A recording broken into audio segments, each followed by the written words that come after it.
আমরা বলছিলাম ৪৯ জেলায় তীব্র তাপপ্রবাহ বয়ে যাচ্ছে এবং গতকাল সর্বোচ্চ তাপমাত্রা ছিল দিনাজপুরে। দিনাজপুরের খবরটা নিতে চাই, সেখান থেকে যুক্ত হবে সহকর্মী খালিদ আরাফাত এবং আমাদের ঢাকা আবহাওয়া অফিস কি বলছে সেই আপডেটও জানবো। সেখান থেকে যুক্ত হচ্ছেন সহকর্মী সবুজ মাহমুদ। ধন্যবাদ যুক্ত হওয়ার জন্য। সবুজ মাহমুদ, একটু বলবেন আসলে এল নিনোর প্রভাব বলা হচ্ছে ডিসেম্বর পর্যন্ত থাকবে, তার মানে গরমের বা তীব্রতার যে তাপপ্রবাহ সেই তাপপ্রবাহ আরও দীর্ঘ হবে কিনা এখন পর্যন্ত আসলে আবহাওয়া অফিস কি বলছে?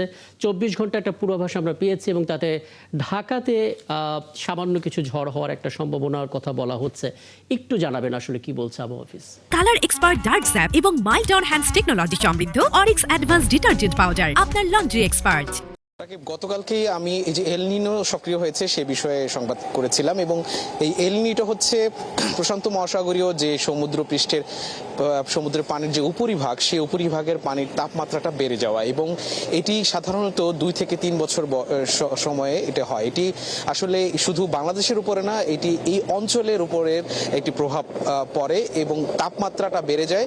এর ফলে বৃষ্টিপাত যে স্বাভাবিক অনুযায়ী হওয়ার কথা, সাধারণত জুন মাসে কিন্তু মৌসুমী বায়ুর প্রভাবে এই বায়ু প্রবেশ করে, কিন্তু এই এল নিনো যদি থাকে তাহলে মৌসুমী বায়ুর প্রবেশ করতে একটু সময় নেয় এবং এই সময়ে অতিরিক্ত তাপ প্রবাহ পড়ে এবং যার ফলে বৃষ্টিপাতও কম হয়। এরকম একটি সময় আমরা প্রত্যক্ষ করেছিলাম 2024 সালে। তখন কিন্তু প্রায় 40 ডিগ্রি সেলসিয়াস পর্যন্ত তাপমাত্রা আমরা অনুভব করেছি। সেই আশঙ্কাটাই এবছর এল নিনো সক্রিয় হওয়ার কারণে আবহাওয়াবিদ যারা আছেন তারা আশঙ্কা করছেন যে এরকম হতে পারে এবং যে স্বাভাবিক যে বৃষ্টি হওয়ার কথা জুনে সেটি হবে না। আসলে এটি এল নিনোর প্রভাবে হতে পারে, যার কারণে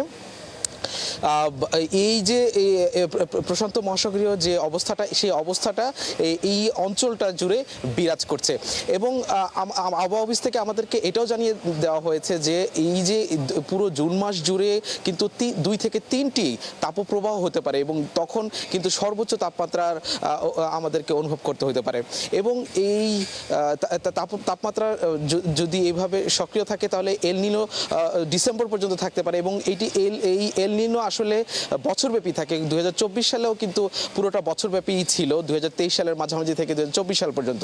এমনটাই এই 2026 সালেও এল নিনোর প্রভাবে তাপমাত্রা বাড়বে এবং আমাদের এই আগামী এই মাসটা জুড়েই অধিক তাপমাত্রা থাকবে, যেটা আমরা এখন প্রত্যক্ষ করছি। আসলে কোনো সুখবর আমরা পাচ্ছি না, আপনি তো আছেনই, আপনার সঙ্গে নিশ্চয়ই আরো আপডেট আমরা জানার চেষ্টা করব। দিনাজপুর থেকে ঘুরে আসি, সহকর্মী খালিদ আরাফাতের কথা বলছিলাম। খালিদ আরাফাত, গতকাল সর্বোচ্চ তাপমাত্রা ছিল দিনাজপুরে এবং বরাবরই আমরা দেখি প্রতি বছরে সর্বোচ্চ তাপমাত্রাটা রেকর্ড সেখানে হয়। ঠিক এই মুহূর্তে আজকের দিনে দিনাজপুরের পরিস্থিতি কেমন? হাসপাতালগুলোর আপডেট জানাবেন, কারণ গরমজনিত নানা রোগে অনেকে আক্রান্ত হচ্ছেন। কি পরামর্শ দিচ্ছেন চিকিৎসকরা? রাকিব, যেটি হচ্ছে যে ঠিকই বলেছেন এবং কি যে দিনাজপুরে কিন্তু সর্বনিম্ন তাপমাত্রা এবং সর্বোচ্চ তাপমাত্রা দুটোরই রেকর্ড কিন্তু দিনাজপুরে পাওয়া যায়।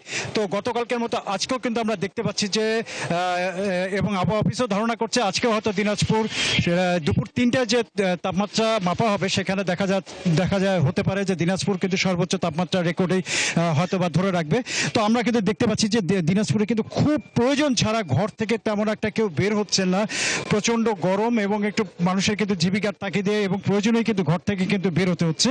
তো প্রধান সড়কগুলো কিন্তু বলতে গেলে বেশ খানিকটা ফাঁকাই। আর যেটি হচ্ছে যে এই গরমের কারণে কিন্তু গরমজনিত যে বিভিন্ন রোগ বলাই কিন্তু হচ্ছে, যেটি চিকিৎসকরা কিন্তু বলছেন যে যার কারণে কিন্তু যে দিনাজপুরে বিখ্যাত যে লিচু এবং আম খাওয়া থেকে যতটা কম পারা যায় সেসব বলছেন চিকিৎসকরা যে যতটা কম পারা যায় ততটা কম খেতে আর কি, কারণ এগুলোর কারণে কিন্তু গরমজনিত বিভিন্ন রোগ কিন্তু বেড়ে যায়। এছাড়া কিন্তু যে আমরা আবহাওয়া অফিস বলেছে যে দিনাজপুরে কিন্তু আর্দ্রতার পরিমাণ কিন্তু অনেক বেশি, যার কারণে কিন্তু প্রচণ্ড ঘাম হচ্ছে যে, আর এই ঘামের কারণে কিন্তু পানির শূন্যতা বা ডিহাইড্রেশন যে বিষয়টি সেটিও কিন্তু দেখা যায়। তো এই ছিল রাকিব আমার কাছে দিনাজপুরের তাপমাত্রা নিয়ে সর্বশেষ। অনেক ধন্যবাদ খালিদ আরাফাত। নিশ্চয়ই পরবর্তীতে আরো কথা হবে আপনার সঙ্গে। দিনাজপুর এবং ঢাকার আবহাওয়া অফিস দুই জায়গা থেকে আমাদের সহকর্মীরা যুক্ত হয়েছিলেন।